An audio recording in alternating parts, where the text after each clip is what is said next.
The month of May marks Asian Pacific American Heritage Month, and every year, Gold House releases a list of 100 Asian and Asian American leaders to celebrate.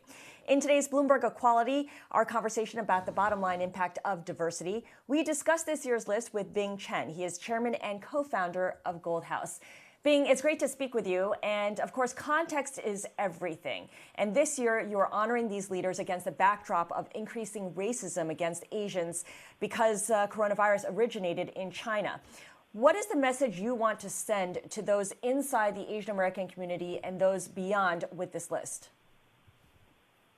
I think it's a couple of things, Scarlet, and thanks again for having us. First is we want to remind our community and others of how essential the Asian community is to not only America, but the world. I mean, you look at this country alone, we're the fastest growing minority. We're about to be the largest immigrant population.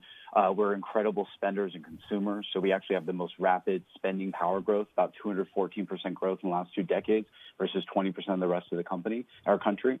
And when you look at sort of creating businesses and creating opportunities for others, it's never just about ourselves either. So about 30% of the companies valued at over $500 million from the last decade actually have an Asian founder. And so this is partly about equal treatment and us wanting to have a seat at the table, but it's also to remind people of how essential we've been and how this sort of pandemic doesn't change that. Yeah, Bing, and some of the names that you have on this list, it's an interesting collection of people. I want to talk about some of the people in the media world, specifically some of the filmmakers and the folks on TV, because a lot of the perceptions about cultures, of course, can be shaped through what we see in entertainment and media. And there's been a pretty large, or at least relatively large versus what it used to be, of films helmed by either Asian actors or Asian directors, and in some cases, producers.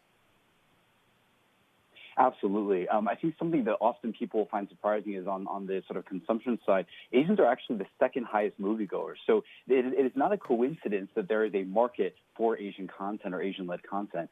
We also forget that we have the highest rates of internet connectivity. We're the highest media streamers. About 82% of us subscribe to at least one media service. So the market is absolutely there. I think, thankfully, media and Hollywood on the supply side, whether it's in studios and networks or publishing houses, have sort of caught up to that demand. And it's been incredibly exciting to see so many of our executives as well as creatives wield that power. I think the other thing that's exciting is you have incredible directors like director John M. Chu of Crazy Rich Asians, producer Nina Yang Bon Jovi, producer Daniel Day Kim, who are not just creating Asian content, but all sorts of multicultural content. So John's In the Heights with Lin-Manuel Miranda is going to, bridge sort of our relationship to the Latino community. Nina has been a beacon for the African diaspora for almost a decade, so forth and so on. And shout out, of course, to Betty Liu as well, our former colleague here at Bloomberg Television, who's now with the New York Stock Exchange, who was honored as a leader in the business community. Bing, the third annual A100 list also coincides with the 2020 census, and this is no accident either. Gold House is trying to build awareness, raise awareness, particularly within the Asian American community about the census. Explain to us why it's so critical for Asians in America to be counted accurately. What happens when we're miscounted? Absolutely. So many people don't know the census is as, if not more important than the presidential election coming this November, because it directly impacts trillions of dollars in federal funding that will impact each of us in our day-to-day lives. The second challenge is many Asians, for a variety of challenges, language barriers, generational issues, candidly fear in some cases, just don't fill it out. And right now, Asians actually have the lowest completion rate of the census, despite being the fastest growing minority population, and again, a disproportionate amount of our economic consumption.